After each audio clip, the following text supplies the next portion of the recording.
The House will come to order. The members will come to order.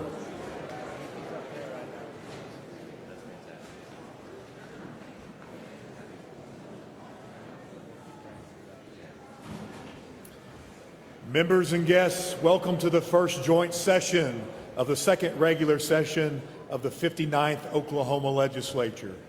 It is my pleasure to introduce the Lieutenant Governor of the state of Oklahoma, Matt Pinnell, to preside over the joint session.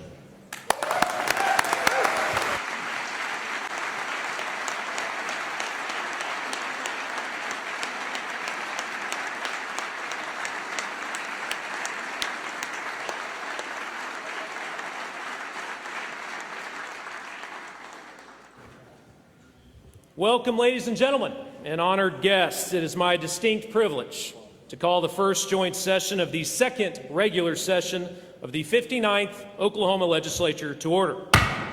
Senator McCourtney, you are recognized for a motion. Thank you, Mr. President. I move that the attendance roll call of the Senate be considered the roll call of the Senate in joint session. You've heard the motion. All those in favor say aye. Aye. All opposed, nays. The ayes have it. The motion is adopted. Representative Eccles, you are recognized for a motion. Thank you, Mr. President. I move the attendance roll call of the House be considered the roll call of the House in joint session. You've heard the motion. All those in favor say aye. Aye. All opposed, nay. Ayes have it. Motion is adopted. I hereby declare a quorum of the House and the Senate present and a joint session of the Oklahoma Legislature duly assembled. Ladies and gentlemen, serving as our chaplain today for joint session is House Chaplain Pastor Joel Harder. Would the members and the guests in the gallery please rise as you are able for the invocation.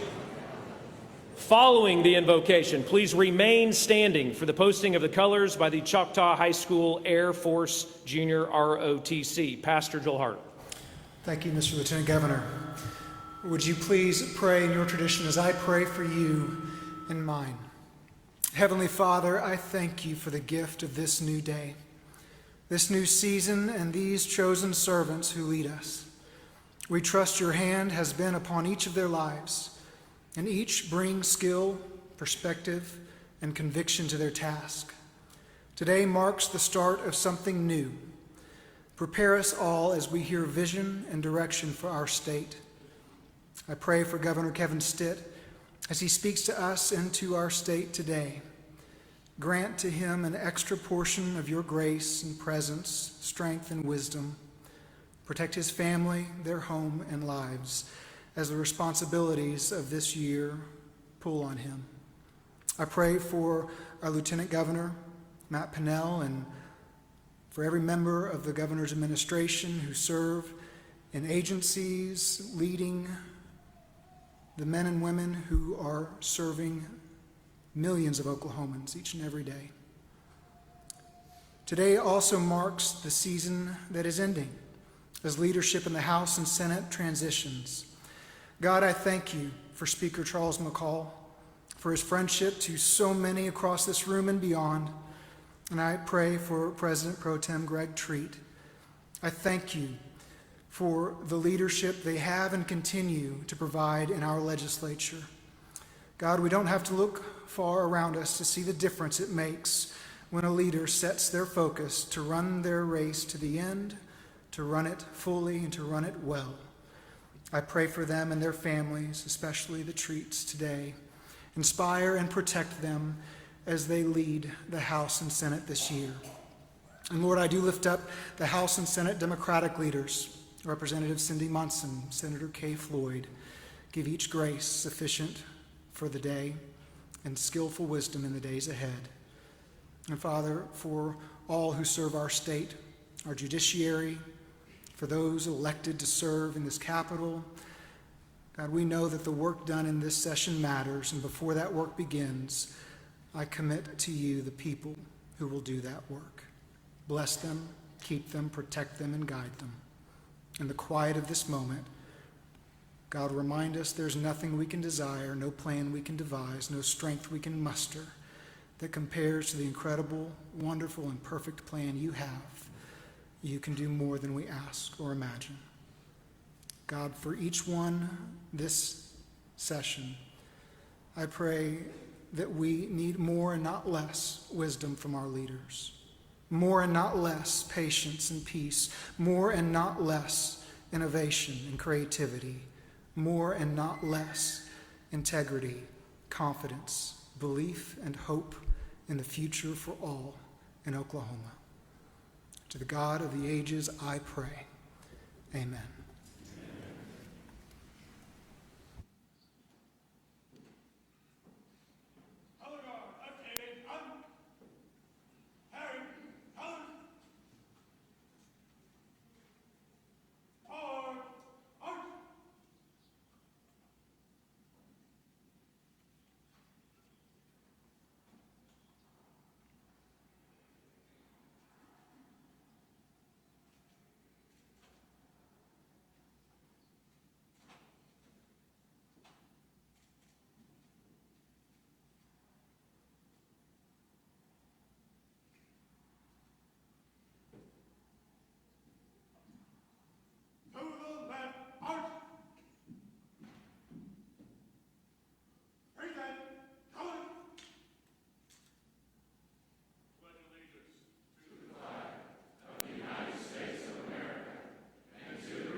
You may be seated.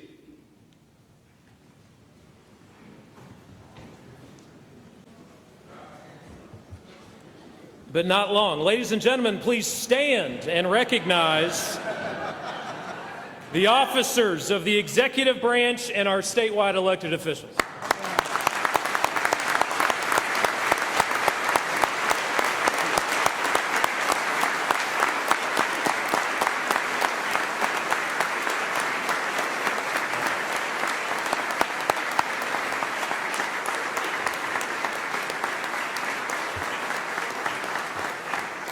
You may now be seated.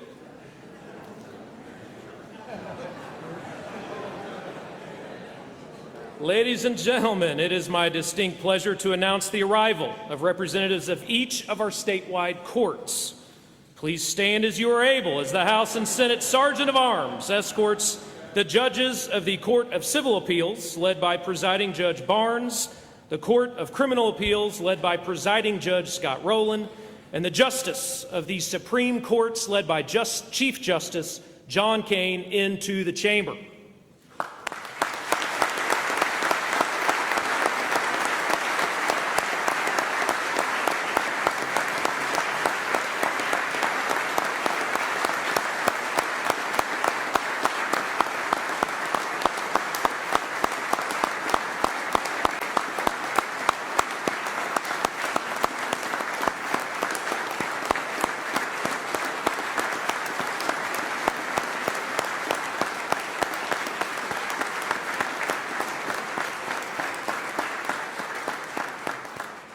You may be seated.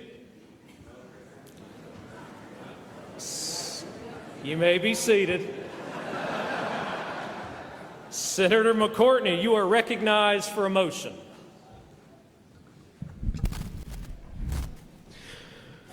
Mr. President, I move that the President of the Senate and the Speaker of the House appoint members from the Senate and the House respectively as a joint committee to notify the governor that the second regular session of the 59th Oklahoma Legislature is assembled in joint session and ready to receive him and hear his message. As the President of the Senate, I am appointing the following senators to serve on the Governor's Escort Committee: Senator Dom, Senator Sandridge, Senator Matthews. Speaker McCall appoints the following representatives from the House: Representative John Eccles, Representative Mark McBride, Representative Terry O'Donnell. The chair recognizes Senate Sergeant of Arms Adam Kane for an announcement. Mr. President, the Joint Committee from the House and Senate, the Chief Executive, the Governor, the Honorable Kevin Stitt.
Members of the legislature, executive officers, tribal leaders, members of the judiciary, and people of Oklahoma, it is my distinct honor to recognize my friend, the Chief Executive, our Governor, Kevin Stitt.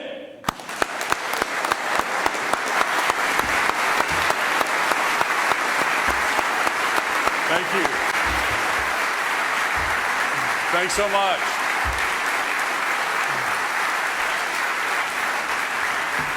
Thank you. Thanks so much. Thank you. Thank you so much. Lieutenant Governor Matt Pinnell, Mr. Speaker, Mr. President Pro Tem, and members of the 59th Legislature, members of the judiciary, statewide elected officials, thank you so much for your service to our great state. Tribal leaders, to my cabinet, thank you guys so much for serving the state with such distinction. Such an honor to serve with you. To my wife, Sarah, the greatest First Lady in the country.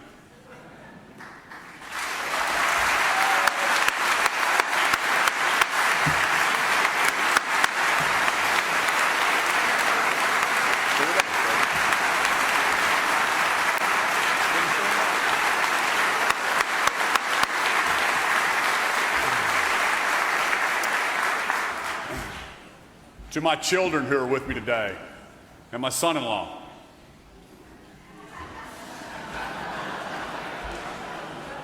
And most importantly, to my fellow Oklahomans.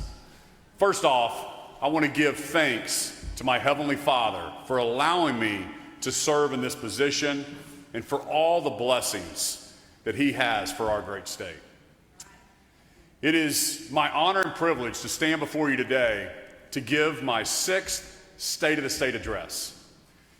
And I know for some of you, you're excited because that means you only have to listen to me 2 more times. But as we begin this session, I'm happy to report that the state of our state is the strongest it's ever been.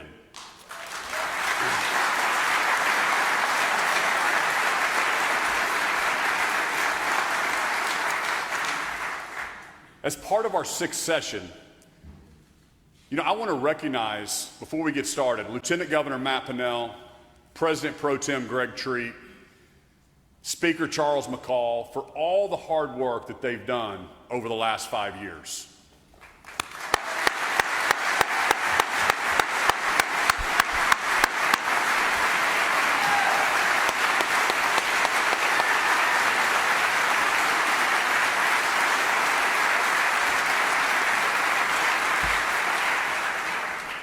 Never in Oklahoma history have the same 4 elected officials served together for all 6 years.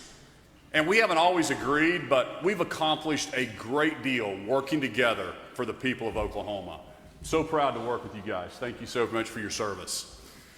I also want to thank each of you in this room for all the hard work you do on behalf of your constituents. We can't do any of this on our own. In 1 Corinthians 12:14, Paul talks about the body of Christ. And he's talking about referring to the church, but I think the lessons also apply here in this building.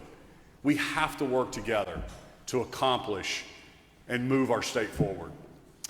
And as we fight for the well-being of those who entrusted us with leadership, there's going to be challenges, but we can face those challenges with a vision of hope.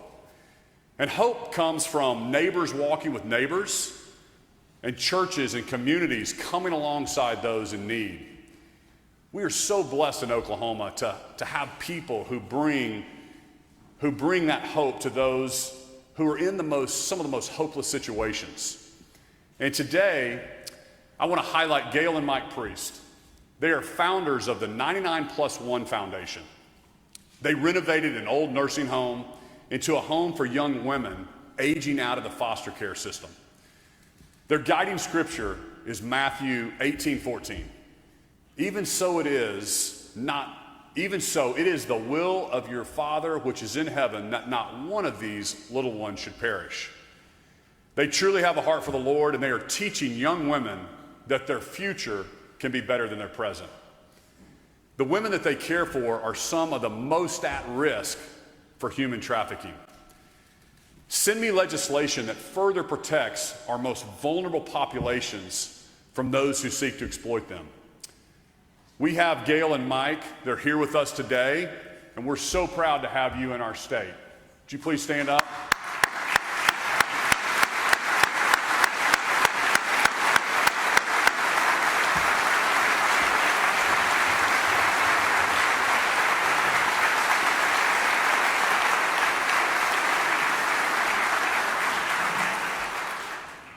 We know hope is not a speech or a government program, and that's why we started beaneighbor.org, to connect people in need with churches and nonprofits in their community. Hope is a science that can be taught, and hope emerges when you can see a path forward. I'm grateful to my wife, Sarah, who started Hope Rising Oklahoma. And because of her efforts to highlight and teach the science of hope, Oklahoma is the nation's first hope-centered state. And now, people from around the country are starting to take notice. Thank you, Sarah, for standing with me for the last 25 years and being such an inspiration to so many Oklahomans. I love you so much.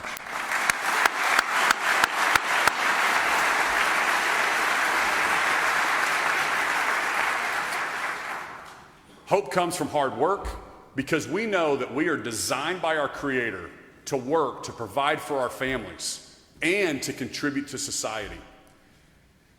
It comes from teaching our young people that their future can be bright and you can accomplish anything you set your mind to do. So, what is our job as state leaders? To create more government programs or to get government out of the way? Excessive government intervention encourages people to look to government programs instead of personal responsibility. There's a school of thought called the success sequence that really outlines 3 simple steps to combat poverty. Number 1, graduate from high school. Number 2, get a job. Number 3, get married before having kids. That's it. Those 3 things are a surefire way to keep families out of poverty. That's why we need strong families teaching values in the state of Oklahoma. We are living in the most fatherless generation in our history. In 1970, just 10% of kids were born out of wedlock. Today, that statistic is staggering. Nearly 40% of kids are born to single mothers. Single mothers are 5 times more likely to be in poverty than 2-parent families. We know that the best preventer of poverty is a married mom living in, married parents living in the home. So we became the first state in the nation to declare Family Month this past November. That's the culture we're promoting here in Oklahoma, and we know it works.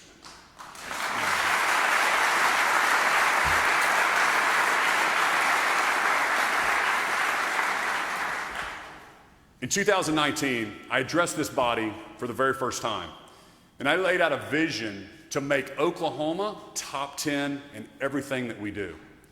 And I said, the Oklahoma turnaround starts right now, and we are well on our way. We have gotten government out of the way. We've allowed families and businesses to thrive. We've revolutionized our education system, creating more options for parents and students while also investing more in our teachers and our public schools than ever before.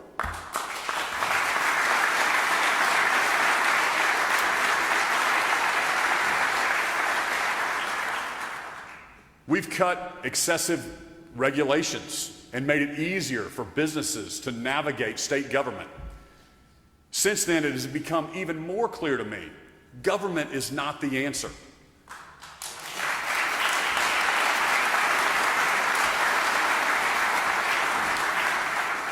In the last 5 years, we've had record revenue growth, the lowest unemployment, and record savings. We are top 10 in real GDP growth. We're number 6 in lowest cost of living. We're number 8 in energy affordability. We have in Oklahoma an energy advantage because we're promoting our bedrock industries of oil and natural gas. We're also pioneering new forms of energy. And now we're number 3 in the country in wind energy production. We're securing the critical mineral supply chain right here in Oklahoma. And now we are top 10 in people moving to the great state of Oklahoma.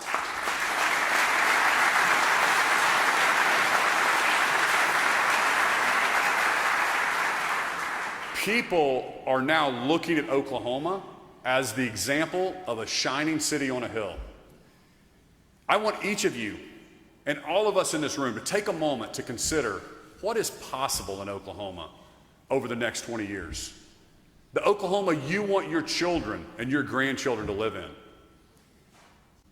Do we want a state that is stuck in a boom to bust cycle? Or do we want prosperity and growth like we've experienced over the last 5 years? When I stop to think about it, think about what Oklahoma looks like in 20 years, here's what I see. I see people moving here from all over the country so they can be they can keep more of their hard-earned money thanks to our 0% income tax.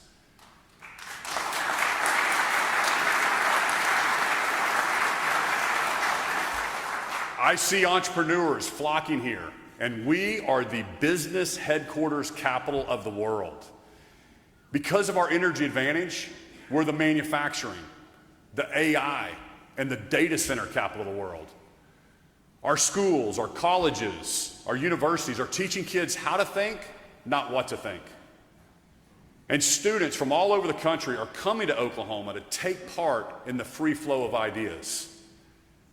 Our flagship universities have each grown to over 40,000 students, and they're the premier think tanks in their field. I see Oklahomans who take seriously the commandment to care for the widow and the orphan. I see a state where family values are foundational. I see a state where our communities are safe, and the Oklahoma standard is alive and well, and our state is thriving. But we can't let success make us complacent and forget what made the Oklahoma dream possible, which is free enterprise and individual liberties, not more government programs.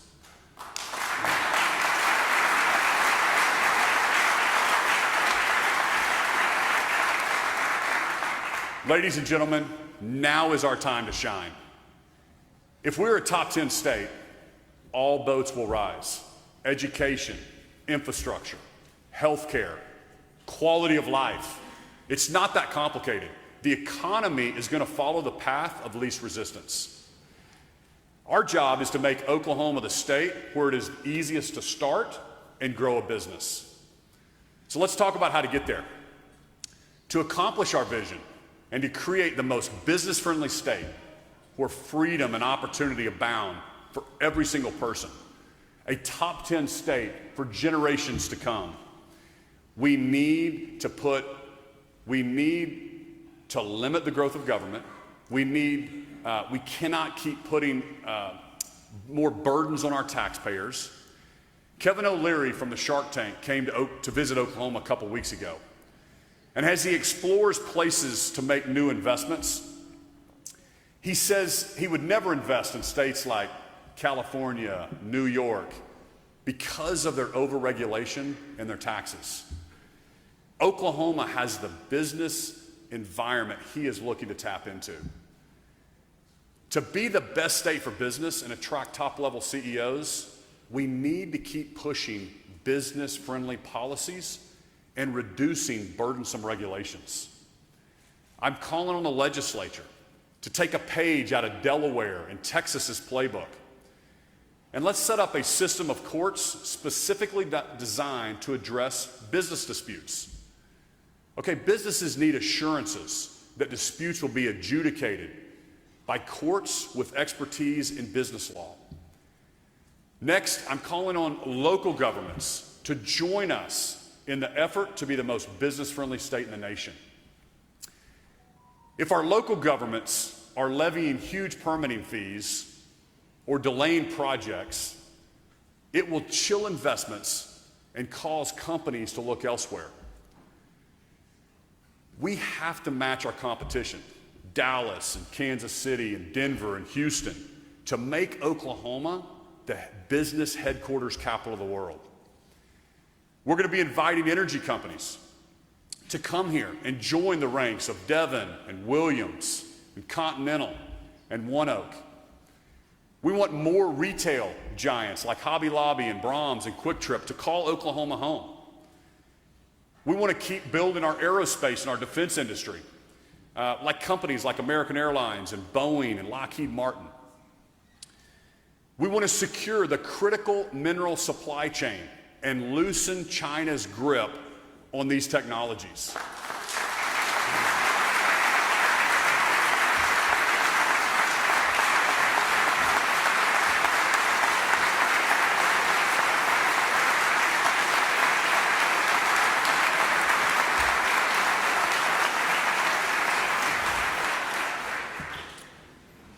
I know we can do that right here from our backyard.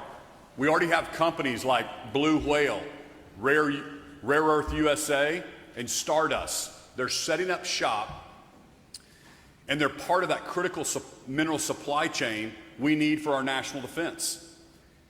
If we get our regulations right, with our low cost of energy, our central location, our strong workforce, Oklahoma is the perfect place for new industries looking for a home. You know, each new industry is part of something great in our state. In Oklahoma, we say we feed the world, we fuel the world, and we defend freedoms around the world.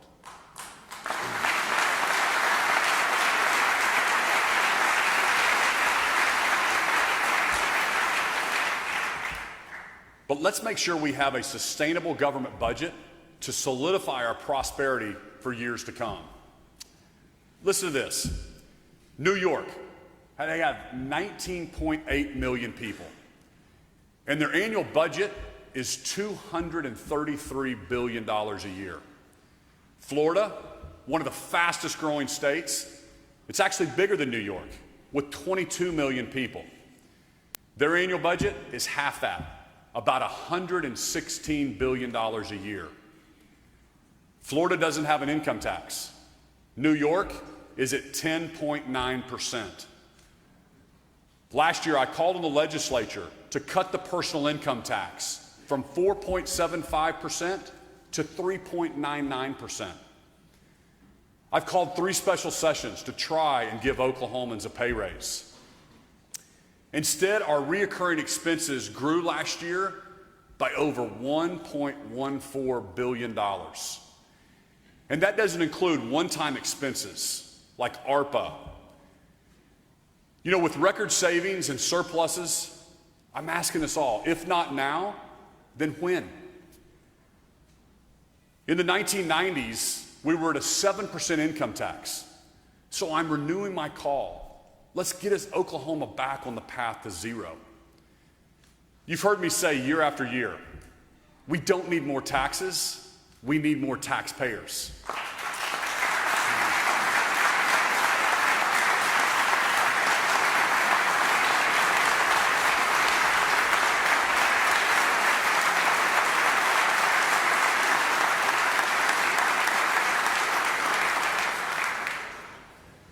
2 years ago, we cut a 1/4 point from the individual tax rate. And we lowered business tax by 2 full percentage points. Since then, revenue collections have increased by $1.5 billion. That's been the trend after every tax cut we've passed. So I'll sign any tax cut that comes to my desk. Because as we have growth, it should be automatic to return excess to the taxpayers, not to seek out bigger government programs.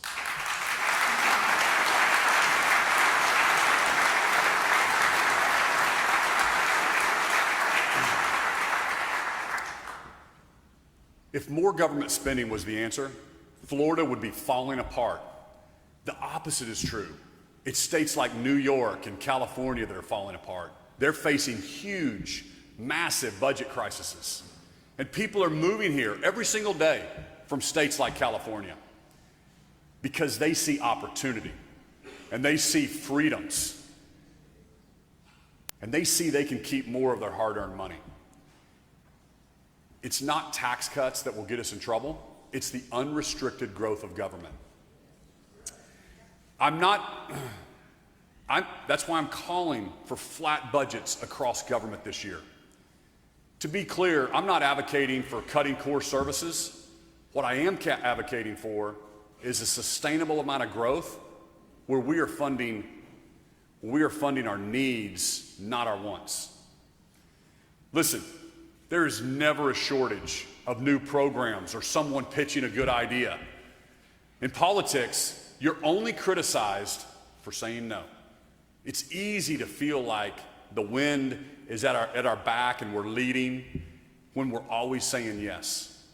But it's our job as leaders to make the tough decisions now for the future prosperity of Oklahoma.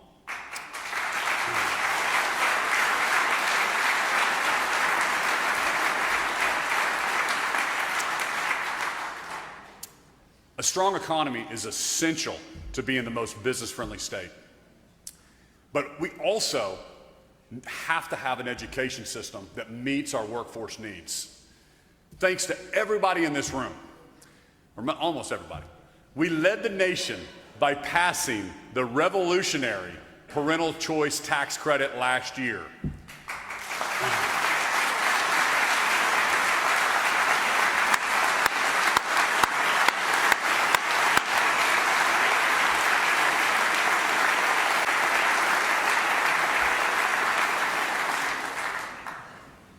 Now, students and parents, they have more options than ever. Because we know God gave kids to their parents, not to the government.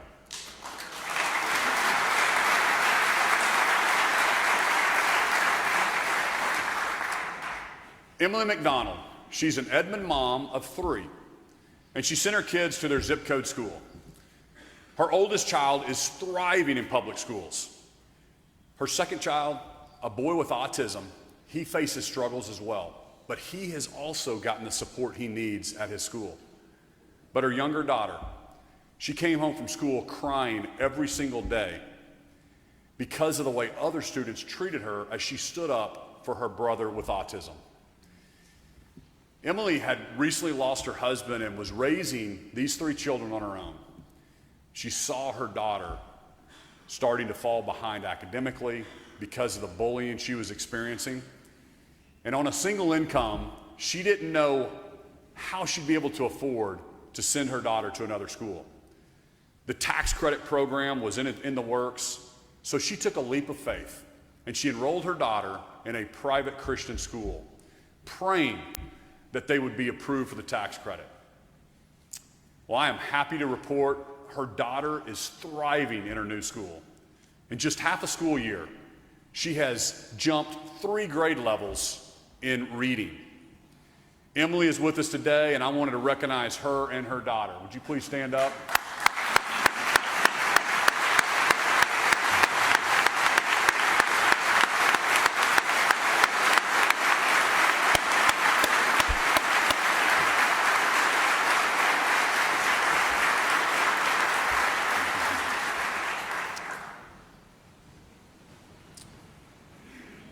There are so many reasons parents may choose a different school that isn't their neighborhood school, and it's our job to make sure they have that freedom.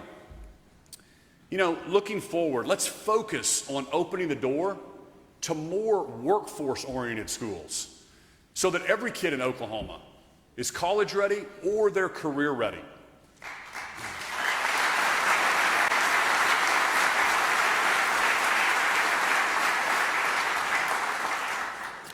Let's empower community leaders to start new, innovative schools that are molded to the needs of our state and prepare our students for the future workforce. We want more schools that prepare kids for the workforce, like Cristo Rey, Dove Science Academy, or the Norman Aviation Academy. These high schools focus on career training instead of only focusing on college. The Norman Aviation Academy, it's a public school that gives students hand-on experience in the aviation industry. You know, students can work towards their pilot's license or their technical certificates in aviation maintenance, and they can leave school with great jobs with aviation companies right here in the state of Oklahoma. Cristo Rey, it requires kids to intern 1 day a week at different companies so they gain valuable work experience. Let's have more of these schools and be #1 in the nation in charter schools.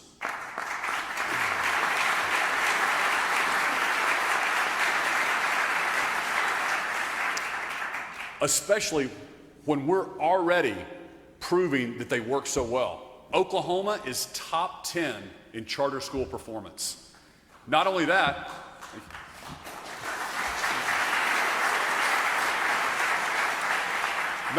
Oklahoma ranks #1 in the nation, #1 in the nation for smallest racial performance gaps in our charter schools. So why are there still barriers for charter schools to use vacant school buildings? Let's put some of these vacant school facilities to use and get more high-performing charter schools up and running, especially in areas with poor-performing public schools.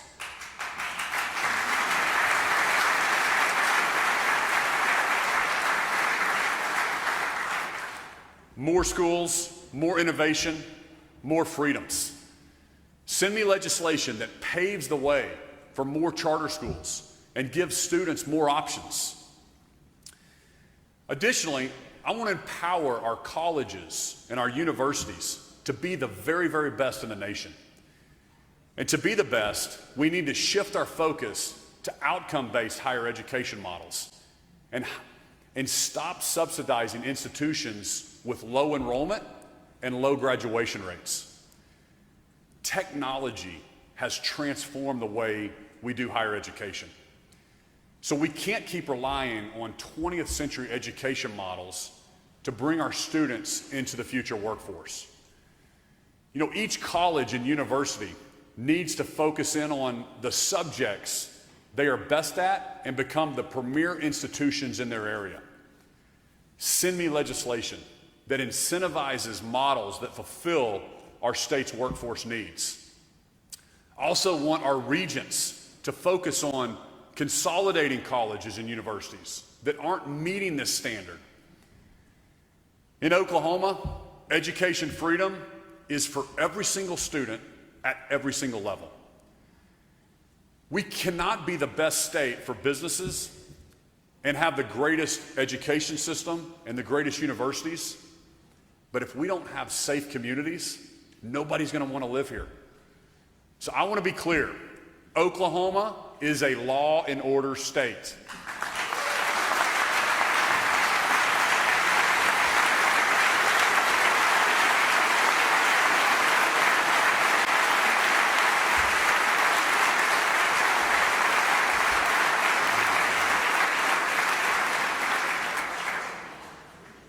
We support our law enforcement. We punish criminals. We protect our citizens. I want to put criminals on notice. You're not welcome here. You will serve time.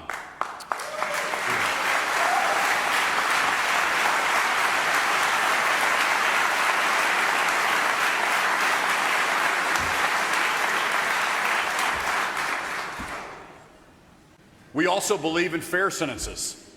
And we believe in second chances.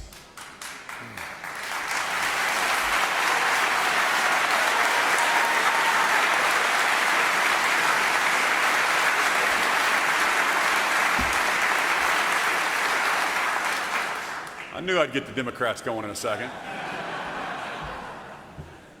We've worked hard to make sure we're prosecuting crimes and rehabilitating those with substance abuse and mental health struggles.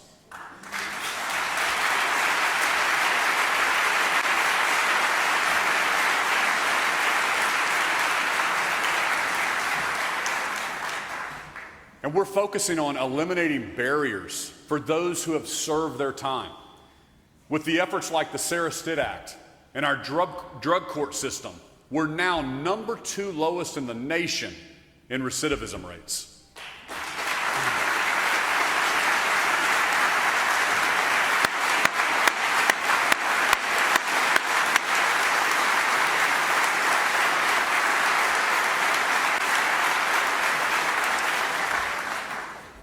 Now we need to limit fines, fees, and court costs to only what is needed for restitution.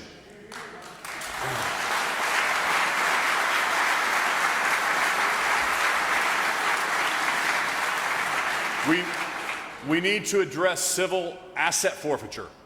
It's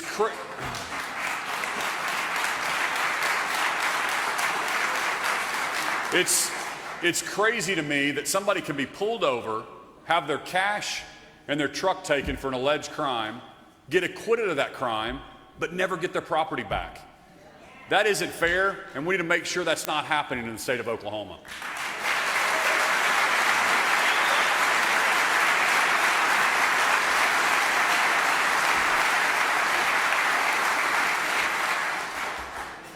In 2022, when I addressed this chamber, I said we were going to focus on our state's marijuana industry and we were going to get it back in line. Thanks to a lot of you in this room. At its peak, reports showed somewhere between 12,000 to 14,000 licensed marijuana businesses, including many with links to criminal organizations from China and Mexico and Russia. Through the enforcement actions of Donnie Anderson at OBN and Adria Berry and her team at OMMA, Oklahoma has gone from having the reputation as the Wild West of weed to now being viewed as having some of the most effective enforcement and regulatory oversight in the nation. Licenses are down now 76%.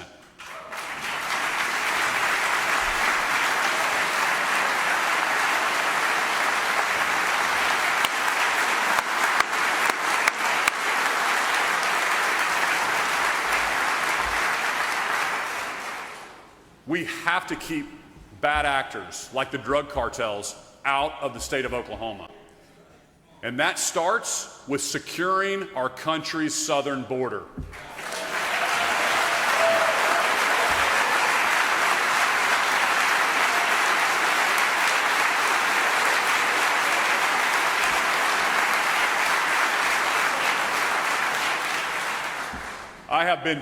I've been very vocal about my support of Texas and Governor Abbott as they fight to secure our southern border and put pressure on the Biden administration to enforce laws. And I will continue to offer the assistance of the Oklahoma National Guard because we know that if we don't have a secure border, every single state is a border state.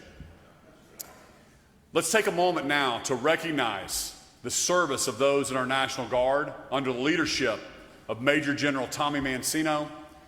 Many have answered the call of duty and deployed to the southern border of Texas and to Kenya and to Djibouti. We're so proud of their bravery and their commitment to serving our state and our nation.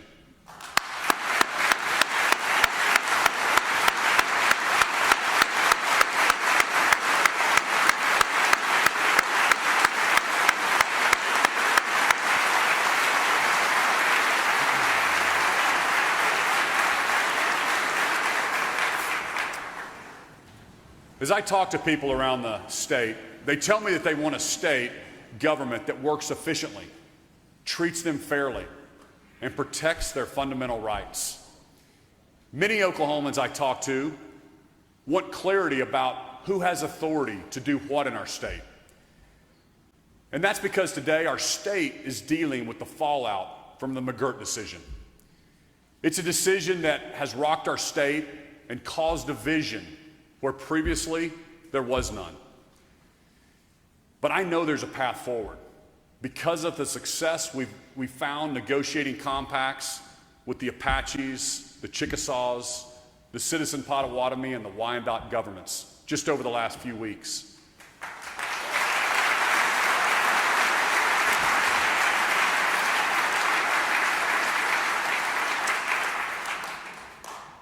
But we still need clarity. 3 years ago, in my State of the State, I asked a few questions stemming from the Supreme Court's decision. In 2021, I asked, do tribal members living in Tulsa and the eastern part of our state pay income tax? Today, there are tribal governments supporting a woman named Strobel in her lawsuit before the Oklahoma Supreme Court so she can be exempted from paying state income taxes. In 2021, I asked, who regulates agriculture, water, energy? Today, there are tribal governments trying to stand in the way of our State Department of Agriculture's ability to issue necessary permits to farmers to work on their private lands. In 2021, I asked, what is the state's ability to enforce laws? There are tribal governments who supported a man named Hooper as he fought against Tulsa Police's authority to enforce traffic laws. In 2021, I asked, who had the authority to make arrests and prosecute people? Today, we're dealing with the fallout from the conflict at the Okmulgee County Jail, where due to disagreements about who has authority over that part of our state, there was a standoff as a Creek tribal officer tried to arrest a county correctional officer in his jail. 3 years after McGirt, we are still operating under a confusing and conflicting patchwork of jurisdiction across our state. It is imperative that we clarify our law enforcement relationships immediately. That's why I created the One Oklahoma Task Force to come up with cross-deputizations and jail agreements. I hope that this task force can work to find a solution that protects the safety of all 4 million Oklahomans, regardless of their race or their heritage. And I hope the tribes will choose to participate. In 2021, I said, it is critical, while embracing the tribal heritage of many Oklahomans, that we do not lose sight of the fact that we're all Oklahomans. We can't be a state that operates two different sets of rules, especially based on race. Here's the deal. Things are different in Oklahoma than they are in places like Arizona. Arizona has the Navajo Reservation.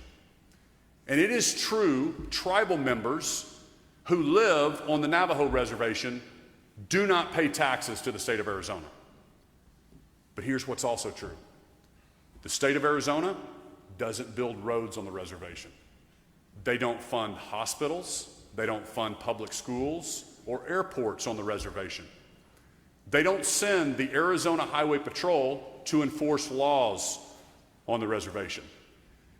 And there are tribal governments who want Tulsa and eastern Oklahoma to look like the Navajo Reservation. But eastern Oklahoma is different than the Navajo Reservation. And we have better outcomes for our tribal populations across the board. We've operated as one Oklahoma since statehood, and it's how we're going to operate for as long as I'm governor.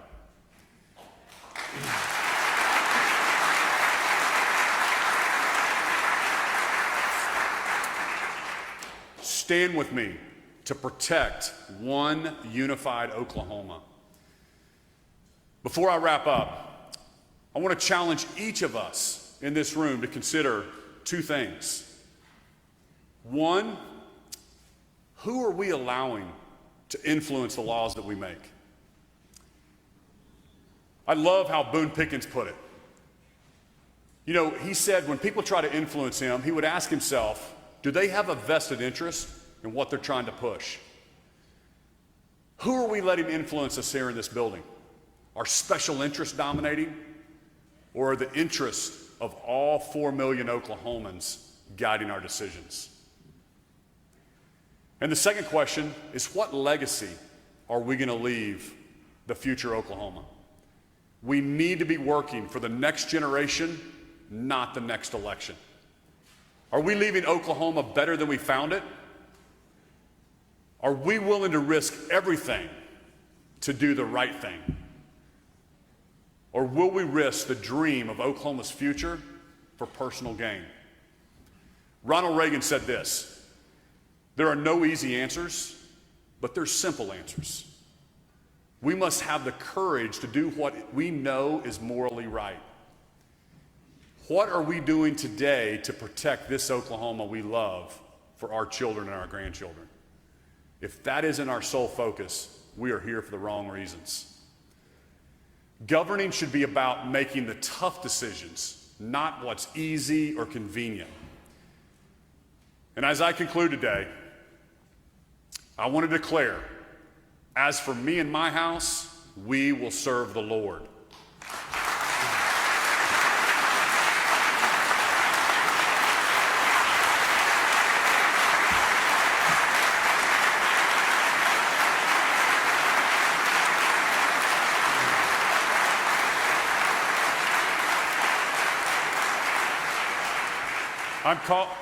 I'm calling on our businesses to serve God in the marketplace, our churches to serve God and people in their communities, our government officials to serve God by acting righteously and serving without partiality. We're making sure the next generation can live out their American dream, their Oklahoma dream. So let's go. God bless you, and may God continue to bless the great state of Oklahoma. Thank you very much. Have a great session.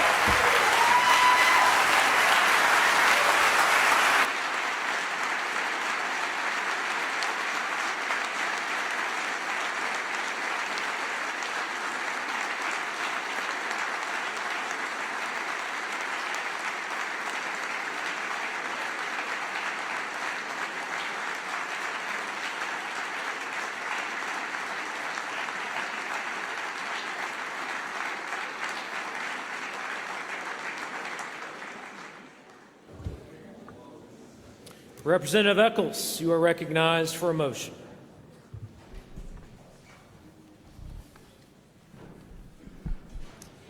Thank you, Mr. Speaker. Mr. President, there being no further business before the joint session, I move that the joint session be dissolved. You've heard the motion. All those in favor say aye. Aye. All opposed, nay. The ayes have it. The motion is adopted and the joint session is dissolved.